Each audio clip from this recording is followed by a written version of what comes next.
ഈ മലയാള ടെലിവിഷൻ ചാനലുകളുടെ ഒരു യുദ്ധമാണ് ഇപ്പോൾ നിലനിൽക്കുന്നത്. നമുക്കിപ്പോൾ നോക്കുമ്പോൾ 24-ഉം റിപ്പോർട്ടറും ഒക്കെ ഏഷ്യാനെറ്റിന് മുകളിൽ കയറുന്നതൊക്കെ നമ്മൾ കണ്ടു. പക്ഷേ ഇപ്പോൾ ഏറ്റവും പുതിയ ചാനൽ റേറ്റിംഗ് അനുസരിച്ച് ഏഷ്യാനെറ്റ് 1-ാം സ്ഥാനം തന്നെ നിലനിർത്തിയിരിക്കുകയാണ്. കഴിഞ്ഞ ആഴ്ചയും ഏഷ്യാനെറ്റ് തിരികെ വന്നിരുന്നു. അപ്പോൾ 99 പോയിൻ്റാണ് GRP റേറ്റിംഗ്.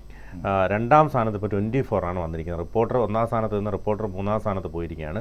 24 87 പോയിൻറ്റുമായി 2-ാം സ്ഥാനത്ത് വന്നപ്പോൾ റിപ്പോർട്ടർ 84 പോയിൻറ്റുമായി 3-ാം സ്ഥാനത്തേക്ക് പിന്തള്ളപ്പെട്ടു. നമുക്കറിയാം, ഈ ചാനലുകൾ തമ്മിലുള്ള മത്സരത്തിനിടയിൽ ഈ ഗ്രാഫിക്സുകൾ മാറുന്നു, അവതാരകരുടെ രീതികൾ മാറുന്നു, അവതരണ ശൈലികൾ മാറുന്നു. ഇപ്പോൾ തൃശ്ശൂർ പൂരത്തിന് പോകുമ്പോൾ അതിനൊപ്പം നൃത്തം ചെയ്തുകൊണ്ട് അല്ലെങ്കിൽ ശിങ്കാരിമേളം കളിച്ചുകൊണ്ടൊക്കെയാണ് ഇപ്പോൾ ചാനൽ റേറ്റിംഗ് ഉയർത്താൻ നോക്കുന്നത്. റേറ്റിങ്ങിന് വേണ്ടി കാട്ടിക്കൂട്ടുന്ന പേക്കൂത്തുകളുണ്ടല്ലോ. അതെ. ഇപ്പോൾ എലക്ഷൻ കാലത്ത് ഒന്നാലോചിച്ച്, കഴിഞ്ഞ എലക്ഷൻ കാലത്ത് റിപ്പോർട്ടർ കാണിച്ചത്, നമുക്കിപ്പോൾ ആരുടെയും പേര് പറയാതിരിക്കേണ്ട കാര്യമില്ല. ഇപ്പോൾ റിപ്പോർട്ടർ കാണിച്ചത്, ഇപ്പോൾ ഒട്ടകപ്പുറത്തും കുതിരപ്പുറത്തും ഒക്കെ കയറിയിട്ട് പോയി റിപ്പോർട്ട് ചെയ്യുന്നതിന് എന്താണ് അർത്ഥമുള്ളത്?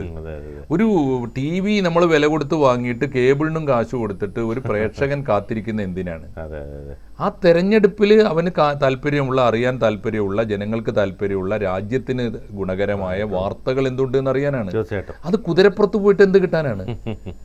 എന്ത് കോമാളിക്കളിയാണ് ഈ കളിച്ചുകൊണ്ടിരുന്നത്? പണ്ട് ഇത് തുടങ്ങിയ ആള് നമ്മുടെ നികേഷ് കുമാറാണ്, ഓർമ്മയുണ്ടോ? നികേഷ് ഒരു എന്താണ്, അദ്ദേഹത്തിന് അഴീക്കോട് മണ്ഡലത്തിലെ വികസന പ്രവർത്തനം കാണിക്കാനോ, കിണറ്റിൽ വെള്ളമില്ലാന്ന് കാണിക്കാനോ, കിണറ്റിന്റെ അടിയിൽ പോയി ഒരു ആലോചിച്ച് നോക്കൂ, എത്ര എഫേർട്ട്, എത്ര സമയമാണ് പാഴാക്കുന്നത്. കൂടുതൽ വാർത്തകളും വിശേഷങ്ങളും നിങ്ങളിലേക്ക് എത്താൻ ABC മലയാളം സബ്സ്ക്രൈബ് ചെയ്യുക, ബെൽ ബട്ടണും അമർത്തുക.